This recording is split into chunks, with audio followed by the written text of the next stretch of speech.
मानसिकता में परिवर्तन होता है। तो इसलिए डॉक्टर साहब जो है तो अपन अपना सोच इस प्रकार से बनाना है कि इंसेक्टिसाइड, पेस्टिसाइड और खाद और बीज में नहीं उलझे रहना है ना। अपने को चारों तरफ सबसे पहले आदमी का स्वास्थ्य है ना। स्वास्थ्य होगा तो खाद और बीज अच्छा लगेगा। अगर बीमार रहेंगे तो दुकान में बैठने के समस्या रहेगी और बैठोगे तो डीलिंग नहीं कर पाओगे। मानसिकता भी स्वस्थ आवश्यक है। तो ये सारे अपने आज के विकास की ओर जाने के लिए आवश्यकताएं जो है बाकी डॉक्टर साहब द्विवेदी साहब बताएंगे।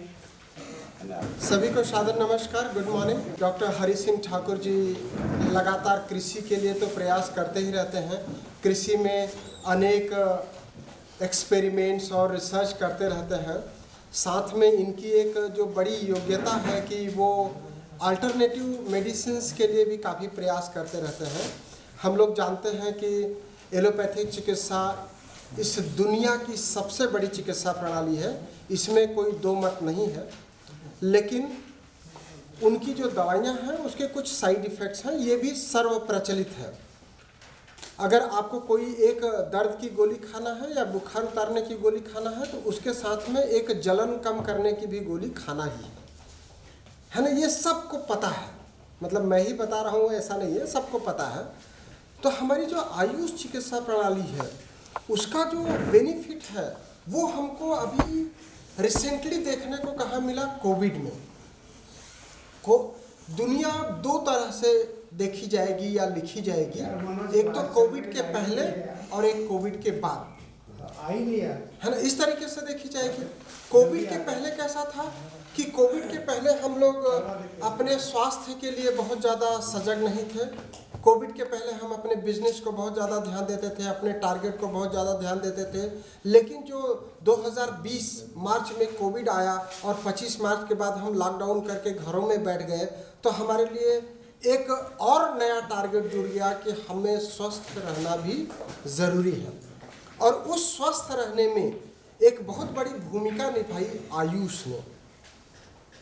जब कोविड आया तो किसी को मालूम नहीं था कि इसका ट्रीटमेंट क्या होता है, कैसे हमको स्वस्थ रहना है, कैसे हमको इस बीमारी से बचना है, या क्या क्या इस बीमारी के लक्षण होंगे, क्या क्या इसके परिणाम होंगे, क्या क्या दुष्परिणाम होंगे। उसके पूर्व ही आयुष मंत्रालय ने एक एडवाइजरी जारी किया जिसमें उन्होंने आर्सेनिक एल्बम होम्योपैथिक दवा बताया कि अगर आप इसको लेते हैं तो आपकी इम्यूनिटी बढ़ी रहेगी।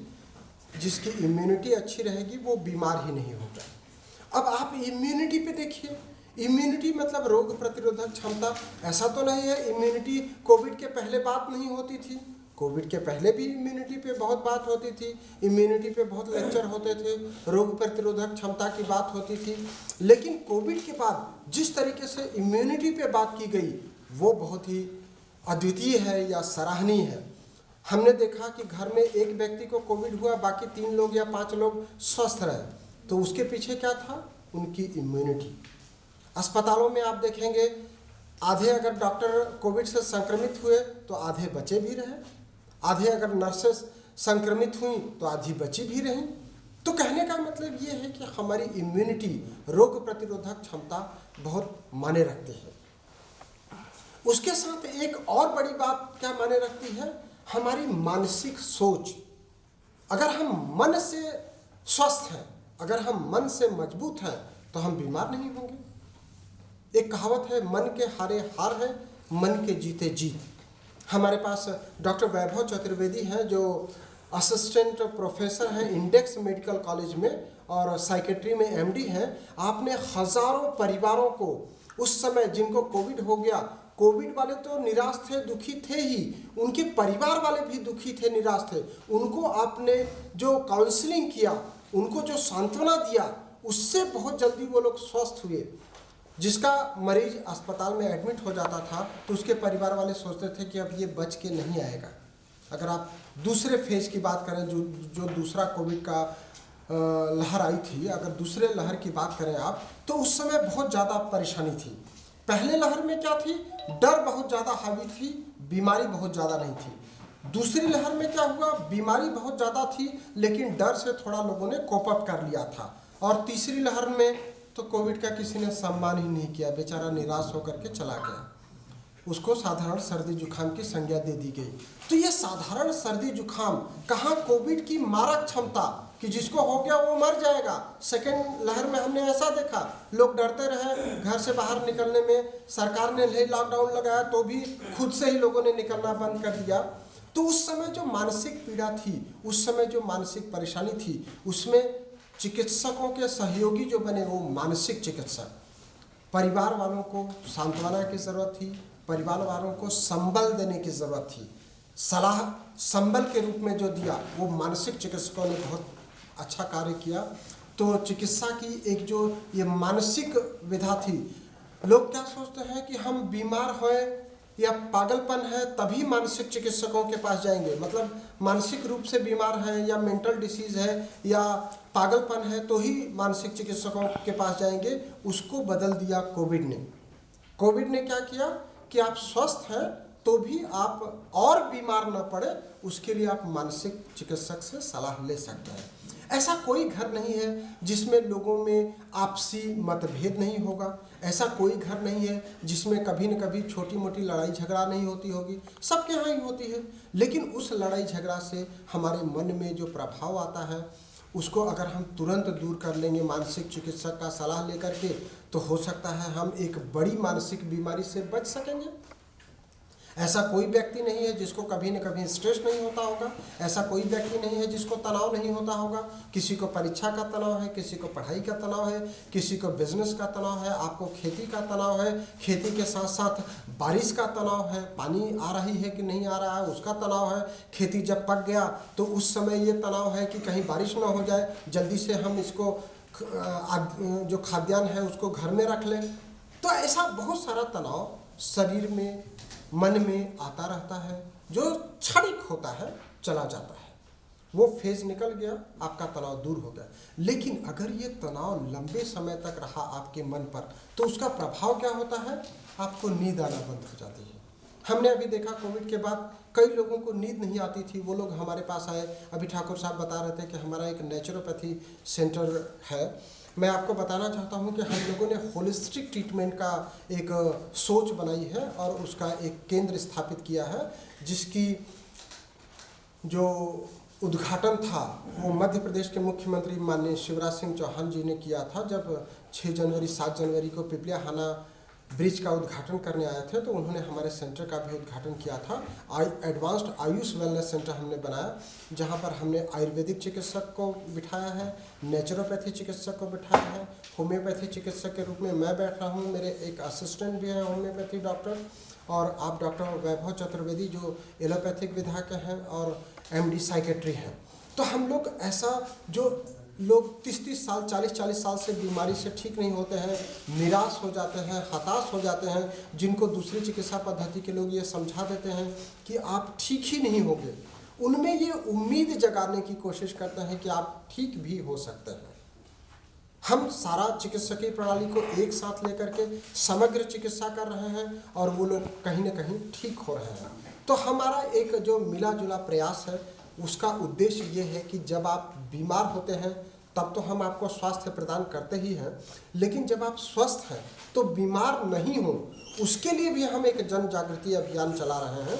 अभी हमने इंदौर में 5 दिवस के लिए एक रथ चलाया था, एनीमिया रथ, जिसमें हमारा उद्देश्य था कि महिलाओं को खून की कमी ना हो, उनको कैसे प्रेरित करें कि अगर आपको थकान हो रहा है, सिर दर्द हो रहा है, कमर दर्द हो रहा है, बॉडी एक हो रहा है, तो आप थोड़ा सा CBC करा के देख लीजिए, खून में हीमोग्लोबिन की जांच करा करके देख लीजिए। अगर आपका हीमोग्लोबिन नॉर्मल है तो आप पूरी तरह से स्वस्थ हैं। अगर आपका ब्लड लेवल 12 के ऊपर है तो आपकी रोग प्रतिरोधक क्षमता भी अच्छी रहेगी। लेकिन होता क्या है कि हम लोग जांच कराते नहीं हैं, जांच नहीं कराने से बीमारी काफ़ी लंबी हो जाती है, लंबे ड्यूरेशन की हो जाती है, उससे बीमारी काफ़ी बढ़ जाती है। तो इस आज के जो कार्यक्रम का मुख्य उद्देश्य है वो है आपको अवेयरनेस देना कि हम स्वस्थ कैसे लंबे समय तक बने रहें। और स्वस्थ रहने में क्या क्या भूमिका हो सकती है, हमारे खान पान की क्या भूमिका हो सकती है, हमारे रहन सहन की क्या भूमिका हो सकती है, दवाइयों की क्या भूमिका हो सकती है। आज ये मास्क आया, मास्क कोविड में आया ऐसा तो नहीं है, मास्क तो इसके पहले भी था। सारे डॉक्टर लोग जब अस्पताल में ऑपरेशन करते थे तो आपने देखा होगा कि वो ओटी में मास्क लगा करके ही ऑपरेशन किया करते थे। उसका उद्देश्य क्या था कि लोगों को संक्रमण न हो, इन्फेक्शन न हो। मेरे पास पिछले 20-22 सालों से जब सर्दी जुकाम के मरीज आते थे, साइनस के मरीज आते थे, तो मैं उनको सजेस्ट करता था कि आप लोग मास्क लगा करके जाया करिए। मैं खुद भी इसका पालन करता था। जब मैं वॉकिंग पे जाता था तो एक मास्क लगा करके जाता था। अगर आप जैन समुदाय को देखेंगे, श्वेतांबर जैन को, तो वो लोग दिन भर जैन मुनि अपने नाक पर मुंह पर कपड़ा बांध करके रखते हैं। तो वो क्या है? वो संक्रमण से बचाने का एक तरीका है। आप धर्म से, जिन चीज़ों को भी धर्म से रिलेट करके रखा है, अगर उनका आप साइंटिफिक खोज करिए, साइंटिफिक जानने की कोशिश करिए, तो हर चीज़ का साइंटिफिक उपयोग है। आप लोग कृषक हैं, आप बहुत अच्छे से जानते हैं इस बात को। हमारे यहाँ क्या है, नीम की पूजा होती है, लेकिन नीम की पत्ती खाने से क्या होता है? हमें स्किन की बीमारी नहीं होती है। हमारे यहाँ तुलसी की पूजा होती है, तुलसी की पूजा होती है, बस लोग पूजा तक सीमित हो जाते हैं। लेकिन कई लोग जो उसके गुण को जानते हैं, वो रोज़ 2 पत्ती तुलसी और एक काली मिर्च सुबह सुबह खा लेते हैं। तो 2 पत्ती तुलसी और काली मिर्च क्या करती है? आपके रोग प्रतिरोधक क्षमता को बढ़ाती है और आप बीमार ही नहीं पड़ते हैं। आप लोग भली भांति जानते हैं हल्दी हमारी एंटीबायोटिक है। जो लोग गर्म दूध में हल्दी डाल करके पीते हैं वो बीमार नहीं होते हैं, उनको सर्दी जुकाम नहीं होता है। साइनस की जिनको परेशानी रहती है, मैं लोगों को सजेस्ट करता हूं कि आप रोज़ रात को गर्म दूध में हल्दी डाल करके पीजिए, थोड़े समय में उनको सर्दी होना बंद हो जाता है। तो हमारे यहाँ बहुत सारा ऐसा है जिसको हम धार्मिक रूप से तो मान्यता देते हैं, लेकिन जब उसकी साइंटिफिक एक्सेप्टेशन की बात आती है तो हम कहीं न कहीं पीछे हट जाते हैं, और जिसको दूसरे देश के लोग अपना लेते हैं, वहाँ पे हल्दी पेटेंट कर दी गई है। तो हमें भी उसके महत्व को समझना चाहिए। आप कृषक हैं, आपको इसको भली बात समझना चाहिए। आज जैविक खेती की बात हो रही है। मैं जब छोटा था तब हमने देखा है गोबर गैस के प्लांट। मेरे मामा के यहाँ मैं जाता था, मामा के ठीक घर के सामने एक गोबर गैस का उनका प्लांट था। उस समय मैं बात कर रहा हूँ 82, 85, 86 के बीच की। उस समय मैं गोबर गैस से जो लाइट बनती थी, उस लाइट पर बने हुए खाद्य पदार्थ मतलब भोजन किया है, चाय पिया है, और उस गोबर गैस की लाइट को महसूस किया है। मेरे पिताजी शिक्षक थे, वो बताया करते थे कि खेत में बहुत ज़्यादा उर्वरक अगर डालेंगे तो खेत की उर्वरक क्षमता कम हो जाएगी। खाद, आपका जो खाद आता है ना, खाद के लिए रोज़ लड़ाई होती है, फॉस्फेट नहीं मिलता, यूरिया नहीं मिलता। हम लोग पेपर में देखते हैं कि बहुत लंबी लाइन लगी हुई है किसानों की, और सरकार उनको समय पे जो खाद है वो उपलब्ध नहीं करा पा रही है। तो बहुत ज़्यादा खाद आप यूज़ करेंगे तो डेफिनेटली आपको पैदावार बहुत ज़्यादा मिलेगी, लेकिन हर पैदावार के लिए अगले साल आपको खाद का यूज़ ज़्यादा करना पड़ेगा। उसके लिए जैविक खेती हमने 82 से लेकर के 86-88 तक देखा है। उसके बाद तो मैं नागपुर शिफ्ट हो गया था उत्तर प्रदेश से, तो उसके बाद तो मैं नहीं देख पाया। हमारे यहाँ हर फसल जब कट जाती थी तो उसके बाद भेड़ बकरियों को वहाँ पे रात में रुकाते थे ताकि उनका जो गोबर है उससे खेत की उर्वरक क्षमता बढ़ाई जाए। देसी जो खाद था, जो गोबर का खाद था, उससे उर्वरक क्षमता बढ़ाई जाती थी। उस ज़माने में हो सकता है कि इतना पैदावार पे ध्यान नहीं दिया जाता था, लेकिन उनको ये समझता था कि इससे जो अन्न निकलेगा वो नुकसान नहीं करेगा। आज बात होती है कि केमिकल जनित अगर हम खाना खा रहे हैं, हमारा खाना में अगर बहुत ज़्यादा खाद डली है या कीटनाशक डला हुआ है, तो उससे ऐसी बीमारी पैदा हो रही है जिसका इलाज संभव नहीं है। तो ये भी आपको सोचना है। आपको उर्वरक क्षमता बढ़ानी है, लेकिन उसके साथ ये भी ध्यान देना है कि ये जो आप अन्न पैदा कर रहे हैं ये हमारे आने वाली पीढ़ियों को बड़ी बीमारी न पैदा करा दे। आज कई लोगों को कैंसर हो रहा है, कैंसर का कारण पता नहीं है। कई लोगों को खून की कमी हो जा रही है, एनीमिया हो जा रहा है, अप्लास्टिक एनीमिया हो जा रहा है, उनको पता नहीं है कि इसका कारण क्या है। सब लोग कारण ढूंढने में परेशान हैं, और कहीं न कहीं हमारे चिकित्सक भाई लोग उनको ये बताते हैं कि जो लौकी या सब्जी या फल या जो अन्न आता है उसमें बहुत ज़्यादा खाद और बहुत ज़्यादा केमिकल यूज़ हो रहा है, ये बीमारियों का कारण है। तो हम खुद के लिए भी सोचें, हम ऐसा पैदावार करें जो हमारे परिवार के लिए भी नुकसानदायक न रहे, हमारे समाज के लिए भी नुकसानदायक न रहे, वो भी आपको सोच लानी होगी। इसका जैसे अभी ये मैं देखा कि ये बहुत अच्छा लगा देखने में मुझे, ये आपका मशरूम, इसको बहुत जरा मुझे बताइए जी। गर्म पानी में हल्दी डाल करके पी सकते हैं और पी सकते हैं? बिल्कुल पी सकते हैं, बिल्कुल पी सकते हैं। क्या बेनिफिट? डॉक्टर हरि सिंह ठाकुर जी लगातार कृषि के लिए तो प्रयास करते ही रहते हैं। कृषि में अनेक एक्सपेरिमेंट्स और रिसर्च करते रहते हैं। साथ में इनकी एक जो बड़ी योग्यता है कि वो अल्टरनेटिव मेडिसिन्स के लिए भी काफ़ी प्रयास करते रहते हैं। हम लोग जानते हैं कि एलोपैथिक चिकित्सा इस दुनिया की सबसे बड़ी चिकित्सा प्रणाली है, इसमें कोई दो मत नहीं है। लेकिन उनकी जो दवाइयाँ हैं उसके कुछ साइड इफ़ेक्ट्स हैं, ये भी सर्व प्रचलित है। अगर आपको कोई एक दर्द की गोली खाना है या बुखार उतारने की गोली खाना है तो उसके साथ में एक जलन कम करने की भी गोली खाना ही है ना। ये सबको पता है, मतलब मैं ही बता रहा हूँ ऐसा नहीं है, सबको पता है। तो हमारी जो आयुष चिकित्सा प्रणाली है उसका जो बेनिफिट है वो हमको अभी रिसेंटली देखने को कहाँ मिला, कोविड में।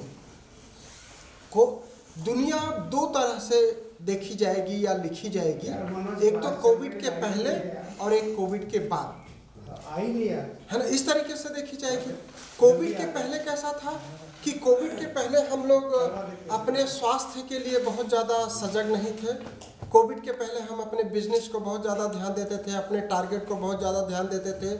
लेकिन जो 2020 मार्च में कोविड आया और 25 मार्च के बाद हम लॉकडाउन करके घरों में बैठ गए, तो हमारे लिए एक और नया टारगेट जुड़ गया कि हमें स्वस्थ रहना भी ज़रूरी है। और उस स्वस्थ रहने में एक बहुत बड़ी भूमिका निभाई आयुष ने। जब कोविड आया तो किसी को मालूम नहीं था कि इसका ट्रीटमेंट क्या होता है, कैसे हमको स्वस्थ रहना है, कैसे हमको इस बीमारी से बचना है, या क्या क्या इस बीमारी के लक्षण होंगे, क्या क्या इसके परिणाम होंगे, क्या क्या दुष्परिणाम होंगे।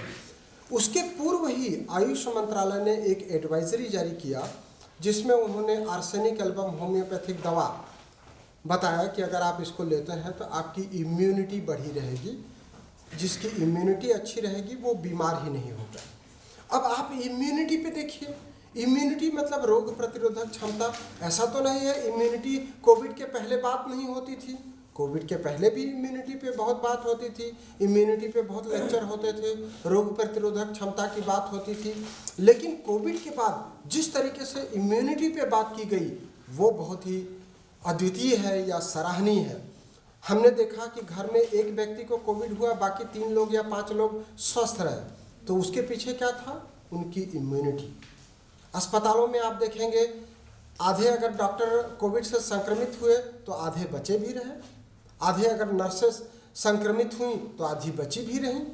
तो कहने का मतलब ये है कि हमारी इम्यूनिटी, रोग प्रतिरोधक क्षमता बहुत मायने रखती है। उसके साथ एक और बड़ी बात क्या मायने रखती है? हमारी मानसिक सोच। अगर हम मन से स्वस्थ हैं, अगर हम मन से मजबूत हैं तो हम बीमार नहीं होंगे। एक कहावत है, मन के हारे हार है, मन के जीते जीत। हमारे पास डॉक्टर वैभव चतुर्वेदी हैं जो असिस्टेंट प्रोफेसर हैं इंडेक्स मेडिकल कॉलेज में और साइकेट्री में एमडी हैं। आपने हज़ारों परिवारों को उस समय जिनको कोविड हो गया, कोविड वाले तो निराश थे, दुखी थे ही, उनके परिवार वाले भी दुखी थे, निराश थे, उनको आपने जो काउंसलिंग किया, उनको जो सांत्वना दिया, उससे बहुत जल्दी वो लोग स्वस्थ हुए। जिसका मरीज अस्पताल में एडमिट हो जाता था तो उसके परिवार वाले सोचते थे कि अब ये बच के नहीं आएगा। अगर आप दूसरे फेज की बात करें, जो दूसरा कोविड का लहर आई थी, अगर दूसरे लहर की बात करें आप, तो उस समय बहुत ज़्यादा परेशानी थी। पहले लहर में क्या थी? डर बहुत ज़्यादा हावी थी, बीमारी बहुत ज़्यादा नहीं थी। दूसरी लहर में क्या हुआ? बीमारी बहुत ज़्यादा थी लेकिन डर से थोड़ा लोगों ने कोप अप कर लिया था। और तीसरी लहर में तो कोविड का किसी ने सम्मान ही नहीं किया, बेचारा निराश होकर के चला गया। उसको साधारण सर्दी जुकाम की संज्ञा दे दी गई। तो ये साधारण सर्दी जुकाम कहाँ कोविड की मारक क्षमता कि जिसको हो गया वो मर जाएगा। सेकेंड लहर में हमने ऐसा देखा, लोग डरते रहे घर से बाहर निकलने में, सरकार ने नहीं लॉकडाउन लगाया तो भी खुद से ही लोगों ने निकलना बंद कर दिया। तो उस समय जो मानसिक पीड़ा थी, उस समय जो मानसिक परेशानी थी, उसमें चिकित्सकों के सहयोगी जो बने वो मानसिक चिकित्सक, परिवार वालों को सांत्वना की ज़रूरत थी, परिवार वालों को संबल देने की ज़रूरत थी। सलाह संबल के रूप में जो दिया वो मानसिक चिकित्सकों ने बहुत अच्छा कार्य किया। तो चिकित्सा की एक जो ये मानसिक विधा थी, लोग क्या सोचते हैं कि हम बीमार होए या पागलपन है तभी मानसिक चिकित्सकों के पास जाएंगे, मतलब मानसिक रूप से बीमार है या मेंटल डिसीज़ है या पागलपन है तो ही मानसिक चिकित्सकों के पास जाएंगे। उसको बदल दिया कोविड ने। कोविड ने क्या किया कि आप स्वस्थ हैं तो भी आप और बीमार न पड़े उसके लिए आप मानसिक चिकित्सक से सलाह ले सकते हैं। ऐसा कोई घर नहीं है जिसमें लोगों में आपसी मतभेद नहीं होगा, ऐसा कोई घर नहीं है जिसमें कभी न कभी छोटी मोटी लड़ाई झगड़ा नहीं होती होगी, सबके यहाँ ही होती है। लेकिन उस लड़ाई झगड़ा से हमारे मन में जो प्रभाव आता है उसको अगर हम तुरंत दूर कर लेंगे मानसिक चिकित्सक का सलाह लेकर के, तो हो सकता है हम एक बड़ी मानसिक बीमारी से बच सकेंगे। ऐसा कोई व्यक्ति नहीं है जिसको कभी न कभी स्ट्रेस नहीं होता होगा, ऐसा कोई व्यक्ति नहीं है जिसको तनाव नहीं होता होगा। किसी को परीक्षा का तनाव है, किसी को पढ़ाई का तनाव है, किसी को बिजनेस का तनाव है, आपको खेती का तनाव है, खेती के साथ साथ बारिश का तनाव है, पानी आ रही है कि नहीं आ रहा है उसका तनाव है, खेती जब पक गया तो उस समय ये तनाव है कि कहीं बारिश ना हो जाए, जल्दी से हम इसको जो खाद्यान्न है उसको घर में रख लें। तो ऐसा बहुत सारा तनाव शरीर में मन में आता रहता है, जो क्षणिक होता है चला जाता है, वो फेज निकल गया, आपका तनाव दूर हो गया। लेकिन अगर ये तनाव लंबे समय तक रहा आपके मन पर तो उसका प्रभाव क्या होता है, आपको नींद आना बंद हो जाती है। हमने अभी देखा कोविड के बाद कई लोगों को नींद नहीं आती थी, वो लोग हमारे पास आए। अभी ठाकुर साहब बता रहे थे कि हमारा एक नेचुरोपैथी सेंटर है। मैं आपको बताना चाहता हूं कि हम लोगों ने होलिस्टिक ट्रीटमेंट का एक सोच बनाई है और उसका एक केंद्र स्थापित किया है, जिसकी जो उद्घाटन था वो मध्य प्रदेश के मुख्यमंत्री माननीय शिवराज सिंह चौहान जी ने किया था। जब 6 जनवरी 7 जनवरी को पिपलियाहाना ब्रिज का उद्घाटन करने आए थे तो उन्होंने हमारे सेंटर का भी उद्घाटन किया था। एडवांस्ड आयुष वेलनेस सेंटर हमने बनाया, जहां पर हमने आयुर्वेदिक चिकित्सक को बिठाया है, नेचुरोपैथी चिकित्सक को बिठाया है, होम्योपैथी चिकित्सक के रूप में मैं बैठ रहा हूं, मेरे एक असिस्टेंट भी है होम्योपैथी डॉक्टर, और आप डॉक्टर वैभव चतुर्वेदी जो एलोपैथिक विधा के हैं और MD साइकेट्री हैं। तो हम लोग ऐसा जो लोग 30-30 साल 40-40 साल से बीमारी से ठीक नहीं होते हैं, निराश हो जाते हैं, हताश हो जाते हैं, जिनको दूसरी चिकित्सा पद्धति के लोग ये समझा देते हैं कि आप ठीक ही नहीं होंगे, उनमें ये उम्मीद जगाने की कोशिश करते हैं कि आप ठीक भी हो सकते हैं। हम सारा चिकित्सकीय प्रणाली को एक साथ लेकर के समग्र चिकित्सा कर रहे हैं और वो लोग कहीं ना कहीं ठीक हो रहे हैं। तो हमारा एक जो मिला जुला प्रयास है उसका उद्देश्य ये है कि जब आप बीमार होते हैं तब तो हम आपको स्वास्थ्य प्रदान करते ही हैं, लेकिन जब आप स्वस्थ हैं तो बीमार नहीं हो उसके लिए भी हम एक जन जागृति अभियान चला रहे हैं। अभी हमने इंदौर में 5 दिवस के लिए एक रथ चलाया था, एनीमिया रथ, जिसमें हमारा उद्देश्य था कि महिलाओं को खून की कमी ना हो, उनको कैसे प्रेरित करें कि अगर आपको थकान हो रहा है, सिर दर्द हो रहा है, कमर दर्द हो रहा है, बॉडी एक हो रहा है, तो आप थोड़ा सा CBC करा के देख लीजिए, खून में हीमोग्लोबिन की जांच करा करके देख लीजिए। अगर आपका हीमोग्लोबिन नॉर्मल है तो आप पूरी तरह से स्वस्थ हैं। अगर आपका ब्लड लेवल 12 के ऊपर है तो आपकी रोग प्रतिरोधक क्षमता भी अच्छी रहेगी। लेकिन होता क्या है कि हम लोग जांच कराते नहीं हैं, जांच नहीं कराने से बीमारी काफ़ी लंबी हो जाती है, लंबे ड्यूरेशन की हो जाती है, उससे बीमारी काफ़ी बढ़ जाती है।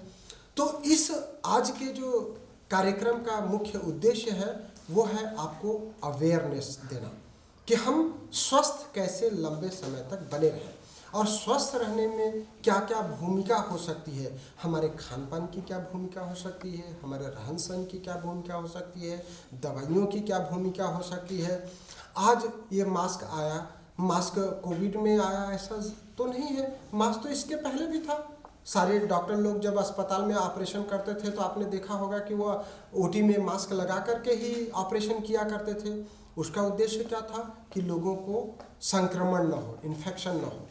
मेरे पास पिछले 20-22 सालों से जब सर्दी जुकाम के मरीज आते थे, साइनस के मरीज आते थे, तो मैं उनको सजेस्ट करता था कि आप लोग मास्क लगा करके जाया करिए। मैं खुद भी इसका पालन करता था। जब मैं वॉकिंग पे जाता था तो एक मास्क लगा करके जाता था। अगर आप जैन समुदाय को देखेंगे, श्वेतांबर जैन को, तो वो लोग दिन भर जैन मुनि अपने नाक पर मुंह पर कपड़ा बांध करके रखते हैं। तो वो क्या है? वो संक्रमण से बचाने का एक तरीका है। आप धर्म से, जिन चीज़ों को भी धर्म से रिलेट करके रखा है, अगर उनका आप साइंटिफिक खोज करिए, साइंटिफिक जानने की कोशिश करिए, तो हर चीज़ का साइंटिफिक उपयोग है। आप लोग कृषक हैं, आप बहुत अच्छे से जानते हैं इस बात को। हमारे यहाँ क्या है, नीम की पूजा होती है, लेकिन नीम की पत्ती खाने से क्या होता है? हमें स्किन की बीमारी नहीं होती है। हमारे यहाँ तुलसी की पूजा होती है, तुलसी की पूजा होती है, बस लोग पूजा तक सीमित हो जाते हैं। लेकिन कई लोग जो उसके गुण को जानते हैं, वो रोज़ 2 पत्ती तुलसी और एक काली मिर्च सुबह सुबह खा लेते हैं। तो 2 पत्ती तुलसी और काली मिर्च क्या करती है? आपके रोग प्रतिरोधक क्षमता को बढ़ाती है और आप बीमार ही नहीं पड़ते हैं। आप लोग भली भांति जानते हैं हल्दी हमारी एंटीबायोटिक है। जो लोग गर्म दूध में हल्दी डाल करके पीते हैं वो बीमार नहीं होते हैं, उनको सर्दी जुकाम नहीं होता है। साइनस की जिनको परेशानी रहती है, मैं लोगों को सजेस्ट करता हूं कि आप रोज़ रात को गर्म दूध में हल्दी डाल करके पीजिए, थोड़े समय में उनको सर्दी होना बंद हो जाता है। तो हमारे यहाँ बहुत सारा ऐसा है जिसको हम धार्मिक रूप से तो मान्यता देते हैं, लेकिन जब उसकी साइंटिफिक एक्सेप्टेशन की बात आती है तो हम कहीं न कहीं पीछे हट जाते हैं, और जिसको दूसरे देश के लोग अपना लेते हैं। वहाँ पे हल्दी पेटेंट कर दी गई है, तो हमें भी उसके महत्व को समझना चाहिए। आप कृषक हैं, आपको इसको भली बात समझना चाहिए। आज जैविक खेती की बात हो रही है। मैं जब छोटा था तब हमने देखा है गोबर गैस के प्लांट। मेरे मामा के यहाँ मैं जाता था, मामा के ठीक घर के सामने एक गोबर गैस का उनका प्लांट था। उस समय मैं बात कर रहा हूँ 82, 85, 86 के बीच की। उस समय मैं गोबर गैस से जो लाइट बनती थी, उस लाइट पर बने हुए खाद्य पदार्थ मतलब भोजन किया है, चाय पिया है, और उस गोबर गैस की लाइट को महसूस किया है। मेरे पिताजी शिक्षक थे, वो बताया करते थे कि खेत में बहुत ज़्यादा उर्वरक अगर डालेंगे तो खेत की उर्वरक क्षमता कम हो जाएगी। खाद, आपका जो खाद आता है ना, खाद के लिए रोज़ लड़ाई होती है, फॉस्फेट नहीं मिलता, यूरिया नहीं मिलता। हम लोग पेपर में देखते हैं कि बहुत लंबी लाइन लगी हुई है किसानों की, और सरकार उनको समय पे जो खाद है वो उपलब्ध नहीं करा पा रही है। तो बहुत ज़्यादा खाद आप यूज़ करेंगे तो डेफिनेटली आपको पैदावार बहुत ज़्यादा मिलेगी, लेकिन हर पैदावार के लिए अगले साल आपको खाद का यूज़ ज़्यादा करना पड़ेगा। उसके लिए जैविक खेती हमने 82 से लेकर के 86-88 तक देखा है। उसके बाद तो मैं नागपुर शिफ्ट हो गया था उत्तर प्रदेश से, तो उसके बाद तो मैं नहीं देख पाया। हमारे यहाँ हर फसल जब कट जाती थी तो उसके बाद भेड़ बकरियों को वहाँ पे रात में रुकाते थे ताकि उनका जो गोबर है उससे खेत की उर्वरक क्षमता बढ़ाई जाए। देसी जो खाद था, जो गोबर का खाद था, उससे उर्वरक क्षमता बढ़ाई जाती थी। उस ज़माने में हो सकता है कि इतना पैदावार पे ध्यान नहीं दिया जाता था, लेकिन उनको ये समझता था कि इससे जो अन्न निकलेगा वो नुकसान नहीं करेगा। आज बात होती है कि केमिकल जनित अगर हम खाना खा रहे हैं, हमारा खाना में अगर बहुत ज़्यादा खाद डली है या कीटनाशक डला हुआ है, तो उससे ऐसी बीमारी पैदा हो रही है जिसका इलाज संभव नहीं है। तो ये भी आपको सोचना है। आपको उर्वरक क्षमता बढ़ानी है, लेकिन उसके साथ ये भी ध्यान देना है कि ये जो आप अन्न पैदा कर रहे हैं ये हमारे आने वाली पीढ़ियों को बड़ी बीमारी न पैदा करा दे। आज कई लोगों को कैंसर हो रहा है, कैंसर का कारण पता नहीं है। कई लोगों को खून की कमी हो जा रही है, एनीमिया हो जा रहा है, अप्लास्टिक एनीमिया हो जा रहा है, उनको पता नहीं है कि इसका कारण क्या है। सब लोग कारण ढूंढने में परेशान हैं, और कहीं न कहीं हमारे चिकित्सक भाई लोग उनको ये बताते हैं कि जो लौकी या सब्जी या फल या जो अन्न आता है उसमें बहुत ज़्यादा खाद और बहुत ज़्यादा केमिकल यूज़ हो रहा है, ये बीमारियों का कारण है। तो हम खुद के लिए भी सोचें, हम ऐसा पैदावार करें जो हमारे परिवार के लिए भी नुकसानदायक न रहे, हमारे समाज के लिए भी नुकसानदायक न रहे, वो भी आपको सोच लानी होगी। इसका जैसे अभी ये मैं देखा कि ये बहुत अच्छा लगा देखने में मुझे, ये आपका मशरूम, इसको एक बहुत चीज जरा मुझे बताइए जी। गर्म पानी में हल्दी डाल करके पी सकते हैं और पी सकते हैं? बिल्कुल पी क्या सकते हैं, benefit है? बिल्कुल पी सकते हैं। क्या बेनिफिट? क्वेश्चन भी करेंगे, आप लोग क्वेश्चन लिख करके रखें, उस पर भी चर्चा करेंगे। एक्चुअली अगर मैं गर्म पानी की बात करूं तो गर्म पानी अगर सुबह आप 2 गिलास पीते हैं तो उससे अच्छा डाइजेस्टिव कुछ होता ही नहीं है। अगर आप नियमित रोज गर्म पानी ले रहे हैं तो आपका पेट, अतड़ियाँ अच्छे से साफ हो जाएंगी। आप लोगों ने कई लोगों को ऐसा बात करते हुए सुना होगा कि जब सुबह मैं 2-3 कप चाय पी लेता हूँ, एक बार चाय पीता हूँ तो थोड़ा सा लैट्रिन जाता हूँ, फिर दूसरी बार चाय पीता हूँ, फिर जाता हूँ, फिर तीसरी बार जब मैं चाय पी लेता हूँ तब मेरा पेट बहुत अच्छे से साफ हो जाता है। तो उसके पीछे का कारण आपने जानने की कोशिश किया? पहले के जो लोग थे वो 2-3 किलोमीटर 4 किलोमीटर पैदल जाते थे, फिर खेत में वो लैट्रिन के लिए बैठते थे तो उनका पेट बहुत अच्छे से साफ हो जाता था। आज कैसा है, हम एक रूम में सोते हैं और दूसरे रूम में हमको लैट्रिन जाना होता है। हम तो जग जाते हैं लेकिन हमारी अतड़ियाँ जग नहीं जाती हैं, वो सोती रहती हैं, क्योंकि हम 8 घंटे सोए हैं, 6 घंटे 8 घंटे सोए हैं, तो तुरंत उठेंगे तो अतड़ी तुरंत कैसे जग जाएगी? हमारा इंटेस्टाइन स्लगिश रहेगा। तो जब आप 2 गिलास गर्म पानी पी लेंगे तो हमारी अतड़ियाँ जो है वो जग जाएंगी, उनका पेरिस्टाल्सिस मूवमेंट चालू हो जाएगा, और पेरिस्टाल्सिस मूवमेंट चालू हो जाएगा तो उससे आपका कब्ज नहीं होगा, पेट अच्छे से साफ हो जाएगा। और उसमें मैंने पूछा हल्दी डाल करके पी सकते हैं? आपको लगता है कहीं जाना है, बहुत जल्दी है क्या? लेट मी फिनिश, मुझे बोलने तो दोगे आप? नहीं तो अगर जल्दी है तो आप सारे पहले प्रश्न ही कर लो। न मैं हनुमान जी हूँ, ना आप रावण हैं। रावण जैसे प्रश्न मत करिए, मैं हनुमान जैसा प्रश्न का जवाब देने की कोशिश कर रहा हूँ।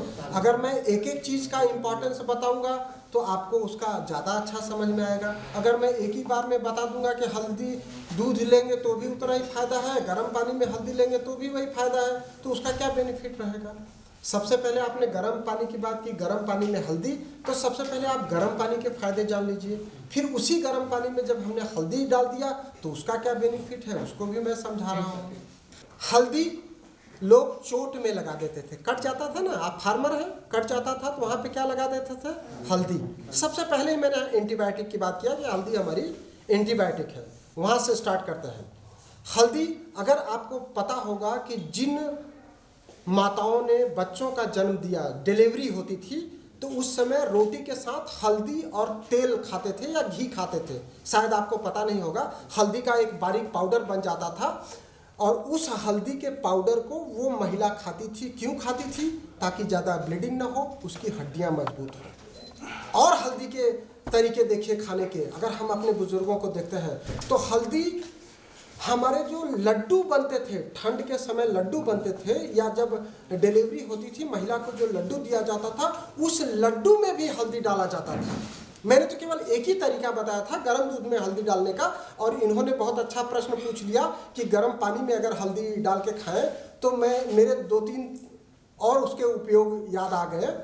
हल्दी उस महिला को दी जाती थी जिसकी डिलीवरी होती थी, नॉर्मल डिलीवरी, सो दैट कि उसकी जो कमज़ोरी हुई है वो कम हो जाए। वो कैसे यूज़ होता था मुझे बहुत अच्छे से याद है। मैं जब छोटा था तो हमारे घर में हल्दी रोटी के साथ खाई जाती थी, रोटी के साथ घी के साथ हल्दी खाई जाती थी, वो मैंने देखा हुआ है और खाया हुआ है, आज भी मुझे पसंद है वो। उसके बाद हल्दी लड्डू में डाल के खाया जाता था, वो भी मैंने खाया है, वो भी मुझे पसंद है। उसके बाद कच्ची हल्दी, जो आमा हल्दी बोलते हैं, उसका अचार भी खाया जाता था, वो भी फायदेमंद है। और उसके बाद इनका प्रश्न, अगर आप गर्म पानी में हल्दी डाल करके खाते हैं तो आपका पाचन क्रिया भी सही होगी, आपकी इम्यूनिटी पावर बढ़ेगी, आपको जो एलर्जिक बीमारियां हो रही हैं, सर्दी जुकाम, ये होना बंद हो जाएगा। एलर्जी को हम कैसे जानते हैं? बहुत कम जानते हैं। एलर्जी का मतलब केवल इतना ही नहीं है कि आपको सर्दी जुकाम हो गई तो एलर्जी हो गई, स्किन पे जो दाने आए वो भी एलर्जिक है। अगर गर्म पानी में आप हल्दी डाल के खाएंगे तो आपकी स्किन एलर्जी भी ठीक हो जाएगी। जो मैं एसिडिटी की बात किया वो भी एलर्जी है, फूड एलर्जी हो जाती है। कई लोगों को जैसे स्किन एलर्जी हो जाती है, जैसे साइनस की एलर्जी हो जाती है, उसी तरीके से पेट की एलर्जी हो जाती है, जिसको हम फूड एलर्जी बोलते हैं। हम कई पर्टिकुलर खाद्यान्न का यूज़ करते हैं जो हमें बहुत अच्छा लगता है और कई लोगों को नुकसान कर देता है। उसका एग्जाम्पल क्या है? बेस्ट एग्जाम्पल है, आप किसी पार्टी में गए, पार्टी में 60 लोग आए, 60 लोगों ने वही खाना खाया, 50 लोगों ने बोला यार खाना बहुत अच्छा था, मज़ा आ गया, लेकिन 5 लोगों ने क्या बोला? अरे यार खाना बहुत बेकार था, दस्त लग गया। तो उसको दस्त लग गया। दस्त क्यों लग गया? क्योंकि उसने जो खाना खाया उससे उसको एलर्जी हो गई। तो ये जो है, ये एलर्जी गर्म पानी में अगर हल्दी आप डाल के खा रहे हैं तो ये ख़त्म करा देगा। और बाकी के 5 लोग, मैंने 55 लोगों की बात किया अभी, बाकी के 5 लोग क्या हुआ? वो बोले अरे यार ऐसा खाना था कि कल दस्त ही नहीं हुआ, कब्ज हो गई, वो भी एलर्जी हो गई। एक को उसी दवाई से दस्त हो गया, एक को उसी दवाई से कब्ज हो गया। दवाई तो वही थी, खाना तो वही था, लेकिन उसको वो इस तरीके से सूट हुआ। हमारे घर में क्या होता है, एक ही तरह की रोटी सब्जी दाल चावल सब लोग खाते हैं, लेकिन घर के सभी सदस्य एक जैसे होते हैं क्या? नहीं होते। कोई मोटा हो जाता है, कोई पतला दुबला हो जाता है, कोई शॉर्ट हाइट का होता है, कोई लंबा हो जाता है। तो उसके पीछे कौन रिस्पॉन्सिबल है? हमारा डाइजेशन। हमारा फूड नहीं रिस्पॉन्सिबल है, हमारा डाइजेशन। जो हमने खाया वो हमारे शरीर में किस तरीके से पचा, जिसको हम डाइजेशन बोलते हैं। उसके आगे जाइए तो मेटाबॉलिज्म, जिसको हमने खाया वो उसका मेटाबॉलिज्म कैसे हुआ, चयापचय जिसको बोलते हैं, वो प्रॉपर तरीके से पच करके शरीर में लगा या नहीं लगा, वो होता है मेटाबॉलिज्म। उसके बाद का कंडीशन आती है हार्मोनल। वो हार्मोन में कितना परिवर्तित हुआ, उससे कितना विटामिन मिला, कितना प्रोटीन मिला। आपने बहुत अच्छा खाया उससे आप स्वस्थ हो जाएंगे, ऐसा ज़रूरी नहीं है। अगर ऐसा होता तो सारे करोड़पति बीमार ही क्यों होते, है ना? सबके पास बहुत पैसा है, पैसा तो खाएंगे नहीं, खाएंगे तो वही दाल चावल रोटी सब्जी। वो तो बहुत अच्छा खरीद करके लाते हैं, लेकिन खरीद करके बहुत अच्छा लाने के बावजूद उनको भूख नहीं लगती, उनका पेट साफ नहीं होता। रोज पेट साफ करने की गोली खानी पड़ती है, रोज भूख लगे उसके लिए गोली खानी पड़ती है, रोज नींद आए उसके लिए गोली खानी पड़ती है। तो ये जो है, ये ना हो जाए। आज देश के प्रधानमंत्री इस बात को लेकर के चिंतित हैं कि लोगों में स्वास्थ्य के साथ साथ वेलनेस की जागृति आनी चाहिए। आपको बीमार होने के बाद दवाई खानी है, लेकिन आप बीमार ना हो उसके लिए वेलनेस ज़रूरी है, वो आपको जानना चाहिए। जैसे आप फसल जब उगाते हैं तो आप क्या प्रयास करते हैं कि इसमें कीटाणु कीट लगे ही नहीं, उसके लिए आप कुछ डालते हैं ना, उसमें जो छिड़काव करते हैं।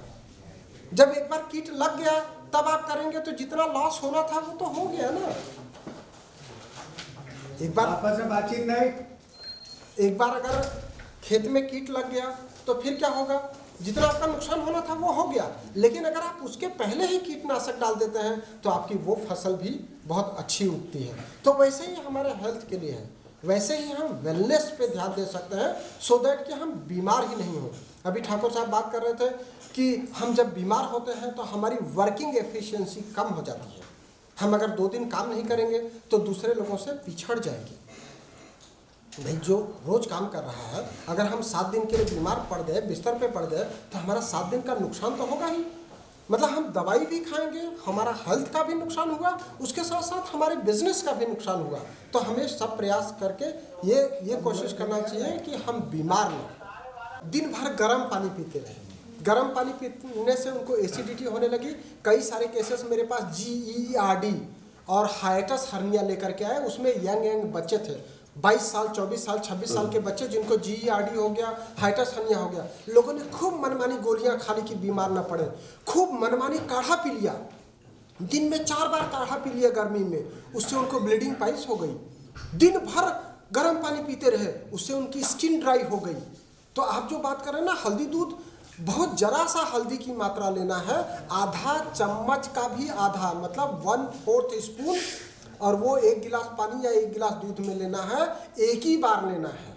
अगर आप सुबह दोपहर शाम गर्म दूध में हल्दी डाल करके ले रहे हैं और गर्मी का सीजन है, नाक से खून आ जाएगा। मैं जब बहुत छोटा था तो हमारे यहाँ ठंड से बचाव के लिए, यूपी में बहुत ज़्यादा ठंड होती है, तो जो अजवाइन होता है, अजवाइन का सत्त दिया जाता था। जिस तरीके से कपूर आता है उसी तरीके से अजवाइन का सत्त आता है, लेकिन उसकी जो टुकड़ा होती है, मात्रा बहुत जरा सा होती है, मतलब एक चावल का 1/4 जरा सा मात्रा। जैसे ही मात्रा थोड़ी सी ज़्यादा हुई नाक से खून आ जाता था। तो गर्म चीज़ों का जैसे ही आप यूज ज़्यादा करेंगे या तो नाक से खून आ जाएगा, नहीं तो लैट्रिन में ब्लीडिंग हो जाएगी, पाइल्स हो जाएगा। तो हमको ये समझना बहुत ज़रूरी है कि हमारे शरीर के लिए कितना आवश्यक है। ऐसे ही लोग दवाई कैसा खाते हैं अपने यहाँ, जैसे वो हनुमान जी का प्रसाद चना रेवड़ी मिलती ना उधर, वैसा लोग हमारे यहाँ गोलियाँ खाते हैं। मरीज आता है बोलता है कि मैं 12 टैबलेट सुबह खाता हूँ, 12 टैबलेट शाम को खाता हूँ। एक मरीज ने अभी 2-3 दिन पहले बताया कि मैं 16 टैबलेट सुबह खाता हूँ और 16 टैबलेट शाम को खाता हूँ। अरे भैया, ऐसी कौन सी बीमारी आ गई कि आपको 16 टैबलेट खाना पड़ रहा है? बच्चों के डॉक्टर बच्चों को एक बार लिख देते हैं कि इसको कैल्शियम का सिरप आपको 2 महीने तक पिलाना है ना। धारवाड़ झाबुआ के लोग आते हैं, उनके छोटे बच्चे 5 साल 7 साल के बच्चे को पथरी हो गई 10 mm 12 mm की। मैं बोला यार, इतने छोटे बच्चे को इतनी बड़ी पथरी कैसे हो गई? तुम इसको क्या दे रहे थे? कोई दवाई खिला रहे थे? बोले नहीं जी, हमने कोई दवाई नहीं खिलाई। हम कहा फिर कैसे हो गया, इतने छोटे बच्चे को इतनी बड़ी पथरी कैसे हो गई? तो उसके जब हम पीछे जाते हैं, उसका पुराना प्रेस्क्रिप्शन देखते हैं, तो वो डॉक्टर साहब ने कैल्शियम का सिरप लिखा होता है, वो लिखते हैं 1.5-2 महीने के लिए, और अगला बंदा 3 साल तक पिलाते रहता है ताकि हमारा बच्चा मजबूत हो जाए, उसकी हड्डियां मजबूत हो जाए, वो दौड़ में फर्स्ट आ जाए, ओलंपिक जीत जाए। तो जब आप ज़्यादा कैल्शियम लेंगे तो वो कहाँ जाएगा? किडनी में फिल्टर होगा, किडनी में फिल्टर होगा तो पथरी बन जाएगी। हमारा जो ये बेल्ट है, चाहे मैं खरगोन की बात करूं, चाहे बड़वानी की बात करूं, चाहे इंदौर की बात करूं, इसमें लोगों को पथरी ज़्यादा बनती है। पथरी क्यों ज़्यादा बनती है? अभी बेंगलोर के बहुत सारे पेशेंट आते हैं, बेंगलोर का भी पानी ऐसे ही है। पानी में इतना कैल्शियम फॉस्फेट यूरेट्स है कि वो पानी पीते हैं, वो किडनी में जाकर के फिल्टर होता है, वहाँ पथरी फॉर्मेशन हो जाता है। तो जैसे ही एक्सेस मात्रा आएगी वो हमारे शरीर को नुकसान पहुँचाएगी। तो इसलिए अति सर्वत्र वर्जयते।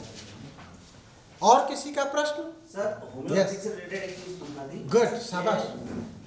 कई सारे डॉक्टर हम जब उनको ट्रीटमेंट के लिए जाते हैं तो वो कहते हैं कि ये पहले एक्सेस होगा आपका जी, फिर रिटर्न उसको कवर करेगा, तो ये बात सही है? विवेक है, फाइल है एक आध, देखो अपने पास फाइल होगी। ये बहुत ही बढ़िया प्रश्न है एक इनका भी।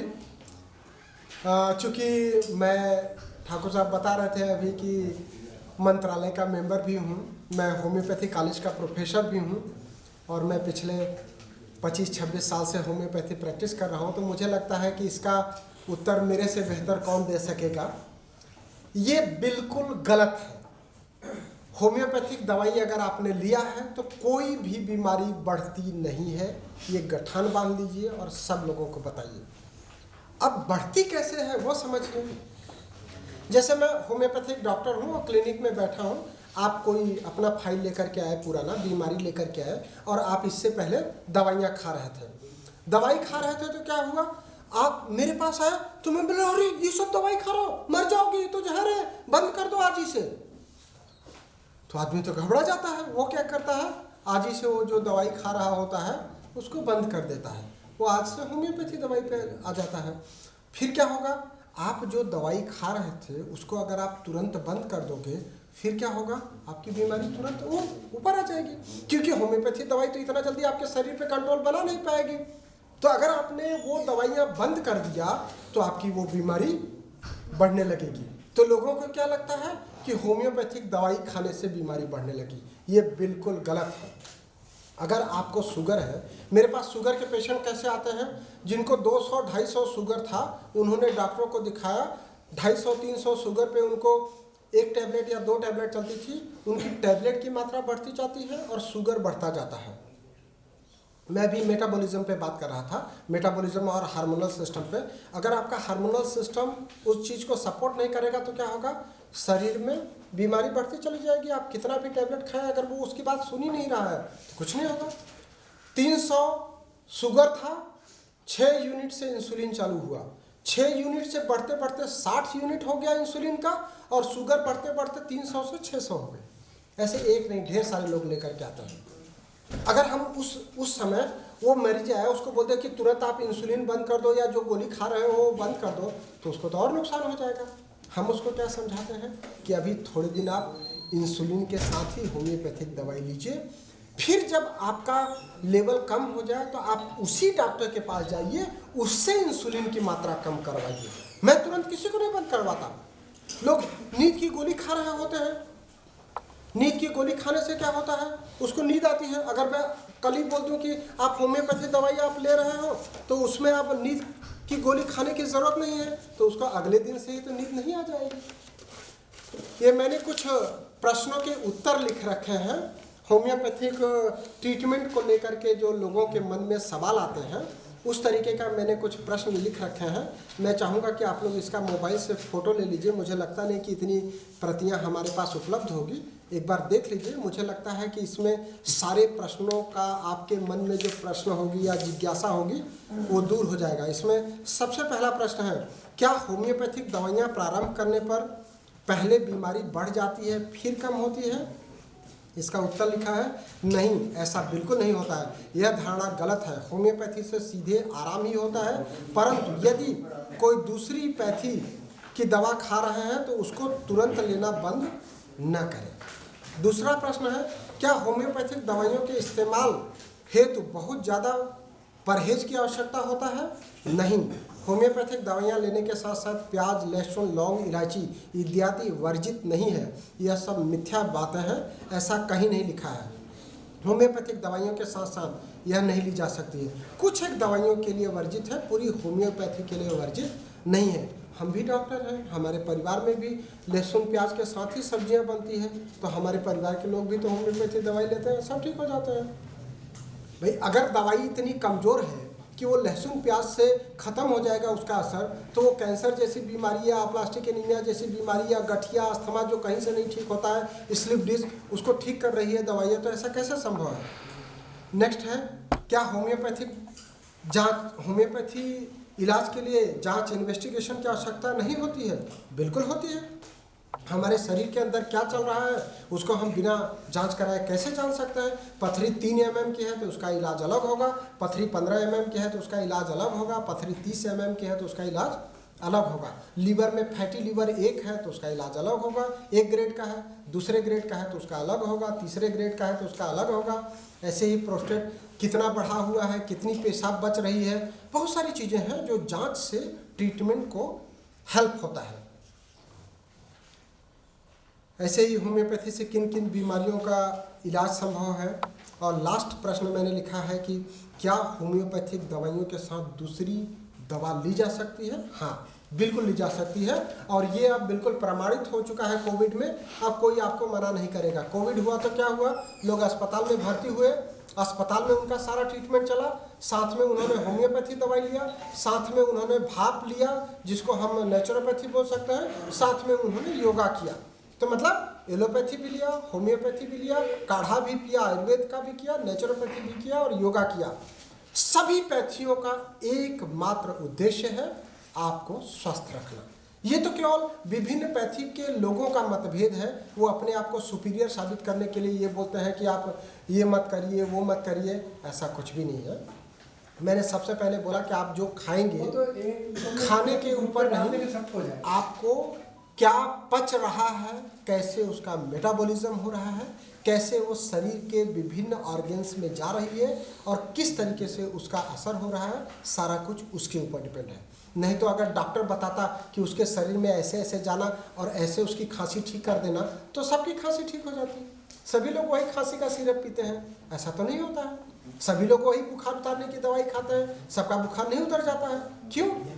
क्योंकि सबका शरीर अलग अलग होता है, सब पे दवाइयों का असर अलग अलग तरीके से करता है। इसलिए कोई 5 दिन में बुखार से ठीक हुआ, कोई 15 दिन में बुखार से ठीक हुआ, कोई कोविड के लिए 1.5 महीने अस्पताल में एडमिट रहा, कोई 3 दिन में घर में ही ठीक हो गया।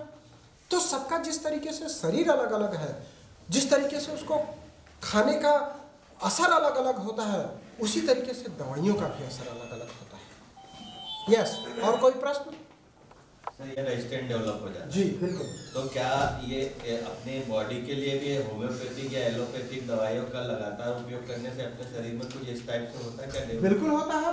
थोड़े समय बाद आपको वही एसिडिटी की दवाई एसिडिटी से आराम दिलाना बंद कर देती है।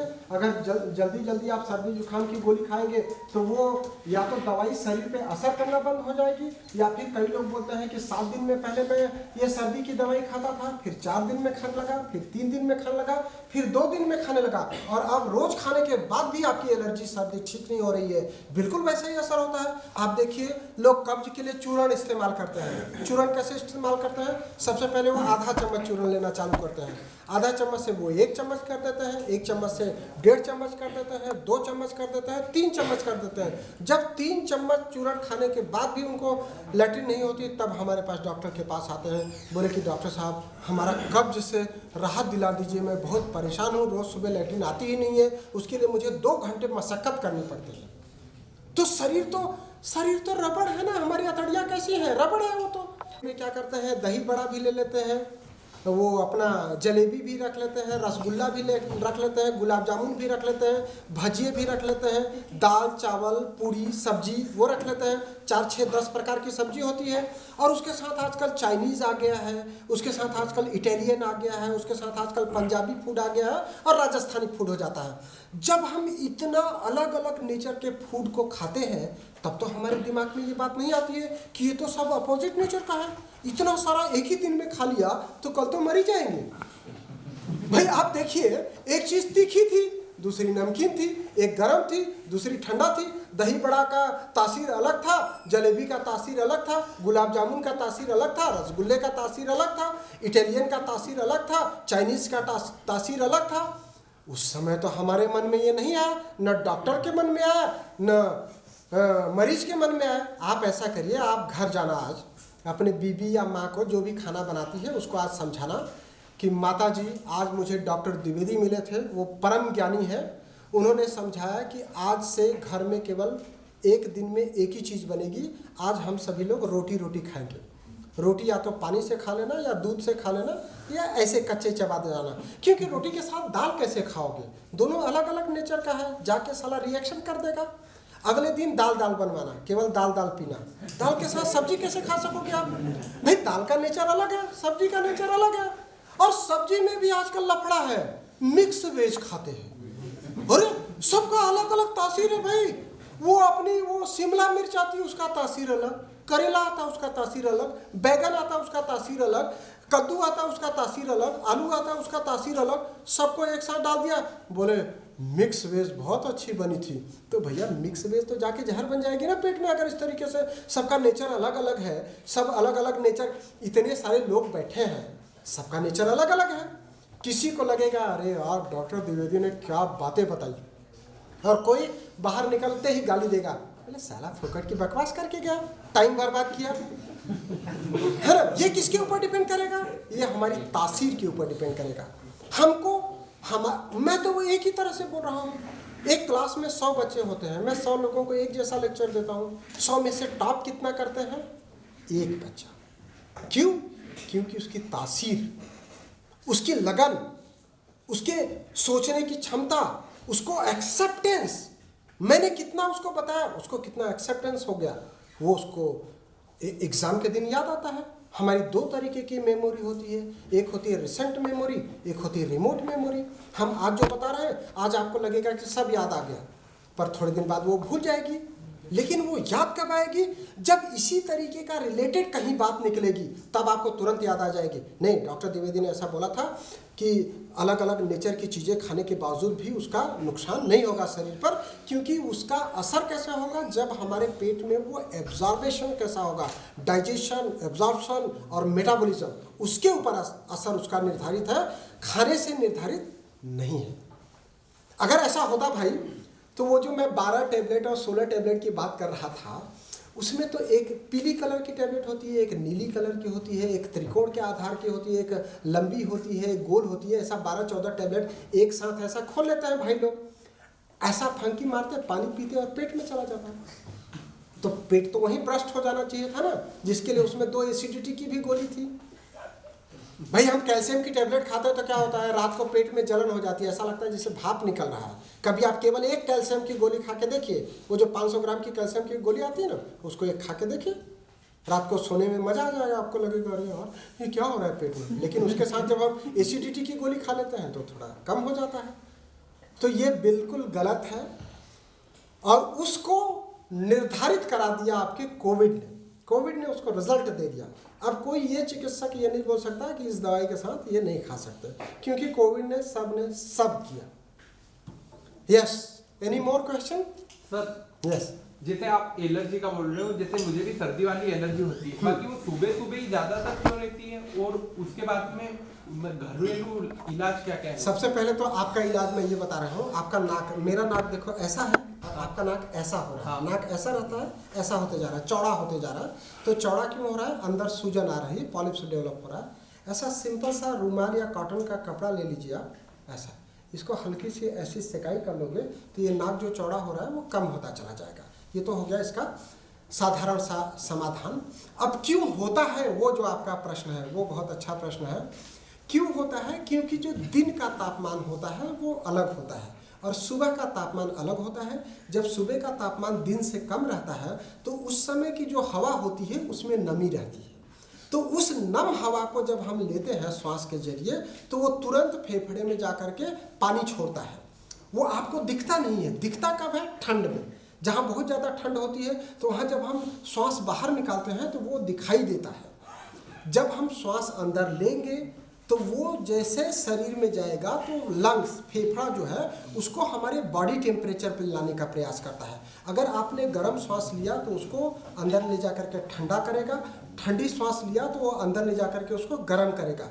तो जब गर्म करेगा और ठंडा करेगा तो उसमें से गर्म हवा में से कुछ कीटाणु निकलेंगे जो डस्ट पार्टिकल्स हैं, और ठंडी हवा में से पानी निकलेगा। दोनों ही लंग्स के लिए एलर्जी है, तो वो एलर्जी कंडीशन बढ़ा देता है। केवल सुबह ही नहीं, जैसे ही हम एसी में बैठे होते हैं या एसी की गाड़ी से बाहर निकलते हैं, गर्मी आ जाती है तो उससे भी एलर्जी हो जाता है। उसका कारण ये है कि जिस हवा को आपने इनहेल किया, श्वास लिया, वो हवा आपके बॉडी टेम्परेचर से अलग थी। जब वो बॉडी में गई तो लंग्स में उसका जब उसको बॉडी टेम्परेचर पे लाने का प्रयास किया तो उससे एलर्जेंस निकले, उससे डस्ट पार्टिकल निकला या उससे वाटर पार्टिकल निकला जो आपके शरीर को नहीं सूट हुआ, तो उससे आपकी सर्दी या खांसी बढ़ जाएगी। लेकिन सर जैसे अभी मैंने ऑब्जर्व किया कि जैसे ठंड चल रही थी तब मुझे सर्दी कम हो रही थी, और अब जैसे जैसे गर्मी स्टार्ट हो रही है ज़्यादा सर्दी हो रही है। और सर जैसे जिस दिन एलर्जी हो जाती है उस दिन मैं अगर कार में बैठा हूँ और एसी चल रही है तो तब भी मेरी एलर्जी ठीक हो जाती है। ऐसा लगता है कि ठंड में कम एलर्जी होती है। एक्चुअली क्या होता है कि जब हम थोड़े समय तक या थोड़े दिनों तक उसी टेम्परेचर पे रहते हैं तो हमारा बॉडी उस टेम्परेचर को एक्सेप्ट कर लेता है। जब आप ठंडी के सीजन में रहेंगे, जिस समय ठंड का वातावरण है तो आपको ठंडी से नुकसान नहीं होगा। जब आप खूब गर्मी पे रहेंगे, गर्मी का वातावरण है, तब आपको नुकसान नहीं होगा। नुकसान कब होगा? जब ठंड से गर्मी आएगी या गर्मी से बरसात आएगी या बरसात से ठंड आएगी। जिस समय चेंज ऑफ वेदर होता है उस समय एलर्जी बढ़ा हुआ रहता है। जब एक जैसा वेदर हो जाएगा तो वो सम जो है वो शरीर उसको एक्सेप्ट कर लेता है। सोच है वो हार्मोन के लिए जिम्मेदार है। हमारे जो सारा कुछ कौन करता है? हमारा हाइपोथैलेमस सारी चीज़ों को रेगुलेट करता है ना। जैसे अभी मैंने बताया कि मैं जो बोल रहा हूँ उसको यहाँ बैठे कुछ लोग बोलेंगे कि बहुत अच्छा बोला, कुछ लोग गाली देंगे बाहर निकल करके। तो हमारा जो हाइपोथैलेमस है वो सारा कुछ डिसाइड करता है। वो अगर अच्छा काम कर रहा है तो वो हार्मोन आपका रेगुलेट रहेगा, बैलेंस स्थिति में रहेगा। अगर वो अच्छा नहीं कार्य कर रहा है तो हार्मोन बैलेंस स्थिति में नहीं रहेगा। हार्मोन केवल टैबलेट खा करके आप बैलेंस नहीं कर सकते। नहीं तो लोग थायराइड की एक गोली चालू करते हैं 25 माइक्रोग्राम की, 25 माइक्रोग्राम से 150 माइक्रोग्राम हो जाता है और वजन उनका 60 किलो से 120 किलो हो जाता है, तो वो रेगुलेट नहीं हो जाता। केवल गोली से रेगुलेट नहीं होता है। उसके लिए आपको शवासन करना चाहिए, योग करना चाहिए, अच्छी किताबें पढ़ना चाहिए, अच्छे सत्संग करना चाहिए। इनका बहुत बड़ा महत्व है। हार्मोन जो है, अगर आप एक हार्मोनल टैबलेट खाएंगे तो वो बहुत सारे हार्मोन को डिस्टर्ब भी तो करेगा। आपने जितना आपको मात्रा नहीं थी उससे ज़्यादा आपने उसका टैबलेट खा लिया तो वो बाकी हार्मोन्स को भी डिस्टर्ब करेगा ना। भाई हार्मोनल सारी जाँचें अवेलेबल नहीं है। कौन सा हार्मोन डिस्टर्ब हुआ करके आपको ऐसा सोच डेवलप हुआ? आपने सोचा यहाँ जैसे एक मेरी पेन गिर गई, पेन किसी को मिल गई, जैसे ही पेन मिली वैसे ही हमारा दिमाग सोचने लग गया, अरे यार डॉक्टर द्विवेदी की पेन थी, अपन ठाकुर साहब को दे देंगे तो वो उनको दे देंगे। एक विचार ये आया। दूसरा विचार क्या है, अरे यार छोड़ो, अब तो गए, अपने को क्या लेना देना डॉक्टर द्विवेदी से, इतनी अच्छी पेन है, अपन रख लेते हैं। आप लेकर के घर चले गए उस पेन को। घर गए तो क्या हुआ, ये विचार दिन भर चलता रहा, रात में भी चलता रहा, अरे यार उसका पेन है, पेन नहीं लाना था, गलत कर दिया अपन ने, गलत कर दिया। तो अब दो तरीके का फिर से आपके दिमाग में सोच चला कि कल अपन जाकर के ठाकुर साहब को पेन दे देंगे या अगले संडे दे देंगे, ये पेन उनको वापस करा देंगे। लेकिन एक और विचार ऊपर से हावी हुआ, नहीं यार आप छोड़ो, क्या लेना देना अपने को, अपन रख लेते हैं। आपने 7 दिन तक, इस संडे से लेकर अगले संडे तक ये सोचते रहे, तो वो जो सोचने का तरीका था आपका, उसने हार्मोन को डिस्टर्ब कर दिया। अगर आपका मन बहुत अच्छा है और आपके उस हार्मोन को अच्छा वाला हार्मोन सिक्रीट कराया, तो आप अगले संडे आते ही सबसे पहले ठाकुर साहब को वो पेन दे दोगे, आप मुक्ति पा लिया अपने बीमारी से। लेकिन अगर खराब वाला हार्मोन एक्टिवेट हो गया तो आप उस पेन को नहीं दोगे। बस वो छोटी सी पेन आपके बीमारी का कारण बन सकती है, आपके हार्मोन के जो सिक्रीशन होने का तरीका था उसको चेंज कर देगी और आप बीमार हो जाओगे। मैं कॉलेज में बच्चों को पढ़ाता हूँ जो टीन एजर्स में होते हैं, है ना। टीन एज में क्या होता है, हमारा एक सही कदम हमें दूसरों से अलग कर देता है। आप लोग खेती करते हो ना, आप लोग इनोवेटिव खेती के लिए यहाँ कोर्स अटेंड करने आए हो। अगर आपको इस कोर्स से एक अच्छी बात समझ में आ गई और उसको आपने इम्प्लीमेंट कर दिया, तो बाकी किसानों से आप अलग दिखोगे। और एक बुरी चीज आपने, भैया सुंदरम वाले ये भी किसान है और ये देखिए मशरूम पे भी आ गए। देखिए मतलब सब लोगों को वही पढ़ाया गया, पर एक्सेप्ट किसने किया, किसी एक ने, तो वो अलग हो जाएगा। लेकिन वहीं आपके मन में थोड़ा सा दुर्भावना आ गई कि साला इसने ऐसा कर लिया, हम इसके खेत को कल सुबह जाके आग लगा देंगे। हाँ, इसका बड़ा नाम हो रहा है, इसकी खेती इतना चमक रही है, इसके खेत में जानवर छोड़ देंगे, इसके खेत में आग लगा देंगे, इसका फसल पक गई है, पानी डाल देंगे। ये क्या था, आपका सोच, हार्मोन जिसने आपको गलत रास्ते पे चला दिया। एक गलत स्टेप आपके जीवन को बर्बाद कर सकता है, आपके बिजनेस को बर्बाद कर सकता है। आज नहीं उसको पता चलता है, पता कब चलता है, 2 साल 4 साल बाद। आज जो आप गलत कार्य करेंगे, आपको लगेगा कि गलत कार्य करने से आप आगे बढ़ गए, जिस दिन पकड़ में आ गया उस दिन आपकी सारी मेहनत बेकार हो जाएगी। तो मैं आपको 2 ही चीज बताता हूं कि एक सही स्टेप आपको दूसरों से अलग कर देगा और एक गलत स्टेप आपको बर्बादी के उस कगार पे ले जाएगा जो आपको संभलते नहीं बनेगा। तो ये है हार्मोन का खेल, जो पूरी तरह से हमारे सोच पर निर्भर है। हमने शुरू में ही बोला कि अगर हमको जरा सा भी मानसिक परेशानी हुई तो हमको सलाह ले लेनी चाहिए। हमको घर में देखो सबके लड़ाई झगड़े होते हैं, उस लड़ाई झगड़े को एक औरत ने पाल लिया अपने दिमाग में, उसने बात करना बंद कर लिया, उसने नाराज हो गई, तो वो क्या होता है, गठिया का रूप ले लेता है। गठिया कब होता है, उसको 6 साल बाद, उसको पता ही नहीं चलता किस लिए हुआ। मेरे पास कई सारे मुस्लिम फैमिली के लोग आते हैं, यंग लड़की एकदम जवान खूबसूरत, गठिया हो जाता है। गठिया क्यों हुआ, उसकी शादी हुई थी, 6 महीने तक रही, तलाक तलाक तलाक तलाक हो गया, उसके बाद उसको घर में जाकर के वो बैठ गई, घर से बाहर निकलना बंद कर दिया, तलाक हो गया। क्या हो गया, घर में बैठना बंद कर दिया, गठिया हो गया, अस्थमा हो गया, किडनी खराब हो गई। एक लेडी थी, उसको तलाक हो गया, यहाँ से इंदौर की है, राजेंद्र नगर की रहने वाली है, उसकी महाराष्ट्र में शादी हुई थी, उसके हस्बैंड ने छोड़ दिया, उसकी किडनी खराब हो गई, क्रिएटिनिन बढ़ गया, हीमोग्लोबिन कम होने लगा। कारण कुछ भी नहीं है, केवल तलाक। एक लड़की बहुत पढ़ी लिखी, यहाँ इंजीनियरिंग कॉलेज में प्रोफेसर है, उसका शादी हुई थी, डॉक्टर था पति, ऑर्थोपेडिक डॉक्टर था, उसने उसको तलाक दे दिया। वो लड़की का मेंसेस में ब्लीडिंग इतना होता है कि 15-15 दिन ब्लीडिंग नहीं बंद होती है। ये है हार्मोन, उसका हार्मोन डिस्टर्ब हो गया, उसके सोच पे इतना इफेक्ट आया कि उसकी ब्लीडिंग किसी दवाई से बंद ही नहीं होती है, और हीमोग्लोबिन उसका 5 ग्राम 6 ग्राम रहता है। बेरोज ब्लीडिंग होगा तो हीमोग्लोबिन कैसे बढ़ेगा, जितना रोज महीने में बनता नहीं है उससे ज़्यादा निकल जाएगा, तो कैसे बनेगा। तो ये है आपका हार्मोन, जो पूरी तरीके से आपके मानसिक सोच के ऊपर निर्भर करता है। और कोई बात, sir what is migraine? Migraine बीमारी नहीं है। माइग्रेन मतलब कलेक्शन ऑफ सिम्टम्स। आपको सिर दर्द होना, उसके साथ चक्कर जैसा लगना, उसके साथ उल्टी होना, उसके साथ नींद नहीं आना, मतलब कई सारे कॉम्प्लेक्स सिस्टम को माइग्रेन के रूप में जानते हैं। ऐसा दर्द जो लंबे समय से चला आ रहा है, ठीक नहीं हो रहा, उसको डॉक्टर लोग माइग्रेन बोलते हैं। माइग्रेन और हेडेक में अगर आप देखेंगे तो कई तरह के हेडेक डिफाइन किए गए हैं। एक है आपका साइनस हेडेक, दूसरा है आपका गैस्ट्रिक हेडेक, तीसरा है आपका टेंशन हेडेक। इसी तरीके से और कई तरीके के हेडेक हैं जो लंबे समय तक बना रहेगा तो वो माइग्रेन में परिवर्तित हो जाएगा। उसके लिए होम्योपैथी में काफ़ी अच्छा ट्रीटमेंट है और हम लोग एक शिरोधारा देते हैं। शिरोधारा जो है वो पंचकर्म की प्रक्रिया है जो आयुर्वेद में अपनाई जाती है। शिरोधारा से भी माइग्रेन अच्छा ठीक हो जाता है। जिन लोगों का बाल झड़ता है उसके लिए भी शिरोधारा बहुत उपयोगी है। तो मानसिक बीमारी और सिर दर्द या बाल झड़ने के लिए शिरोधारा अपना सकते हैं, जिसमें किसी प्रकार की कोई दवाई नहीं यूज होती है। दूध का और तेल की धार दी जाती है, उससे बहुत अच्छे परिणाम आते हैं। और कोई बात नहीं? तो बहुत सारा धन्यवाद। आपको इतना शांति से आप लोगों ने सुना। मुझे आशा ही नहीं, पूर्ण विश्वास है कि मैंने आपके प्रश्नों को सही तरीके से उत्तर देने का प्रयास किया होगा। फिर भी कुछ कमी हो गई होगी तो कभी नेक्स्ट टाइम जब मिलेंगे तब बात करेंगे। Thank you.